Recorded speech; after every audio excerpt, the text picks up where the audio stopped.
Another day of violence in Colombia's anti-government protests 1 month after they began. Videos widely shared on the internet show civilians shooting live rounds on protesters in the city of Cali, with the police apparently doing nothing to stop them. An attorney general's investigator on his day off allegedly shot and killed 2 protesters there, but was then attacked and lynched by demonstrators. Similar scenes in the city of Popayan with fires and repeated explosions. President Iván Duque traveled to Cali Friday evening and announced a full militarization of the city. Demonstrators were marking a month of protest that has roiled the country, causing shortages and further hurting an economy decimated by the coronavirus pandemic. A violent police response that has killed dozens has only helped fuel the demonstrations.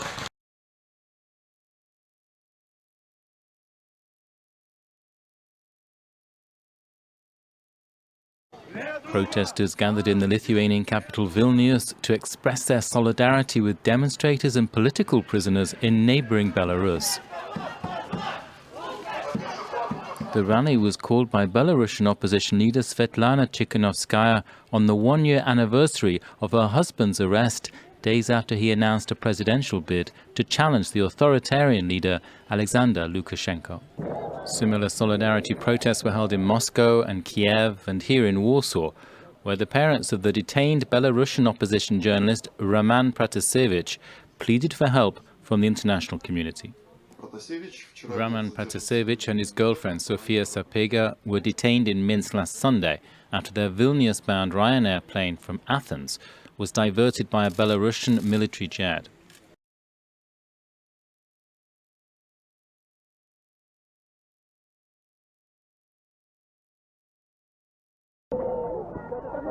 Om, terpapa, om, tenang om. Kapal terbakar. Turun di pantai semua, di air, melompat. Ini terbakar ini, manusia. Astagfirullahaladzim.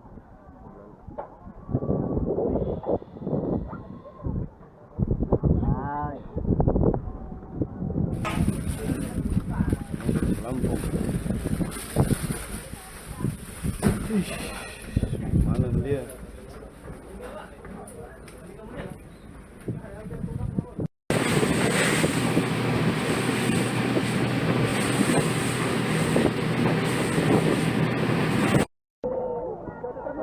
Om, terpapa, om, tenang om. Kapal terbakar.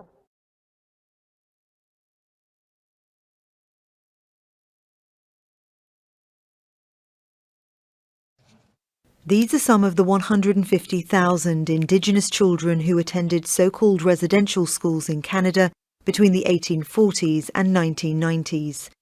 Many were forcibly taken from their parents and there was widespread abuse. Some lived here at the Kamloops Indian Residential School in British Columbia, where the remains of 215 children have just been discovered. Some of the children who died were as young as 3. It's a discovery that Canada's Prime Minister has described as a painful reminder of a shameful chapter in his country's history.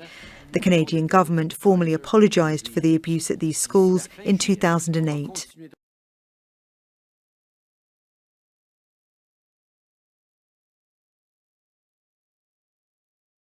Authorities in Vietnam have detected a new coronavirus variant that is a combination of the Indian and UK COVID-19 variants. The country's health minister says it spreads quickly by air and has described the hybrid variant as very dangerous. After successfully containing the virus for most of last year, Vietnam is grappling with a spike in infections since late April. Quoted in local media, the minister says the authorities will announce the name and detailed characteristics of the newly discovered variant soon, saying lab cultures show it is much more transmissible than the previously known types.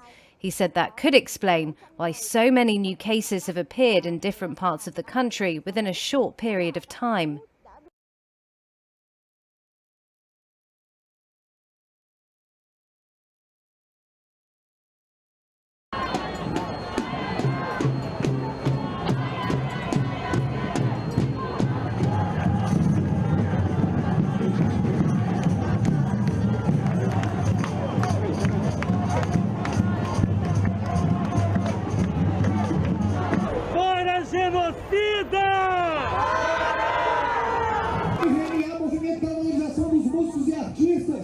Pessoal, músicos, musicistas, artistas de todo o Brasil foram os primeiros a pararem.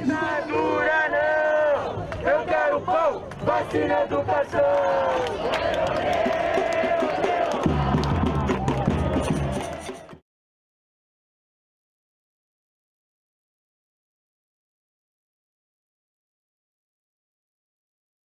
African leaders are meeting in Ghana on Sunday with one thing on the agenda: Mali.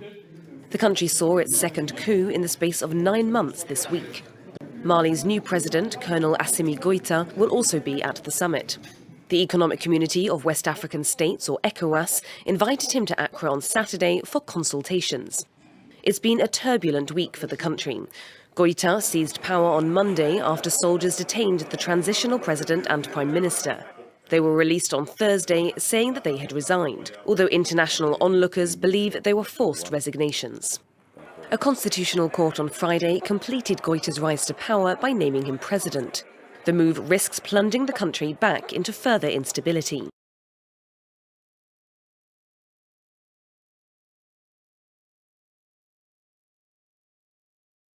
Not tied, now confirmed. Boris Johnson and Carrie Simons married yesterday in a secret ceremony in central London. Several newspapers say the service took place in front of a small group of family and friends who were invited at the last minute amid strict secrecy. And this is the venue, Westminster Cathedral. Around a mile from Downing Street, COVID rules would have permitted just 30 people to be in attendance here at the largest Catholic church in the country. Last night, musicians were seen leaving Number 10, with some family members spotted earlier. But inside government, officials and MPs were reluctant to comment on the news.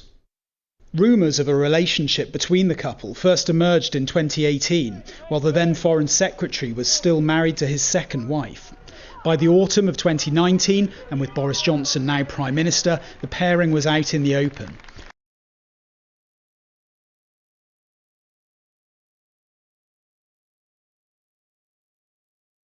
We turn to Yellowstone National Park and another grizzly bear attack. A hiker recovering now after encountering what he thinks were 2 grizzly bears. Officials now urging caution, reminding visitors to keep their distance.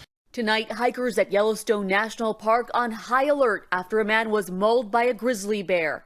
Authorities say the 39-year-old victim suffered serious injuries, but was able to hike out of the Beaver Ponds Trail alone. There have been several terrifying encounters in the past few weeks. A friend capturing a bear charging towards a woman, then suddenly turning around. Oh my God. Park officials tonight trying to track the woman down to speak to her. And just last month, a bear attacked and killed a backcountry fishing guide right outside the park.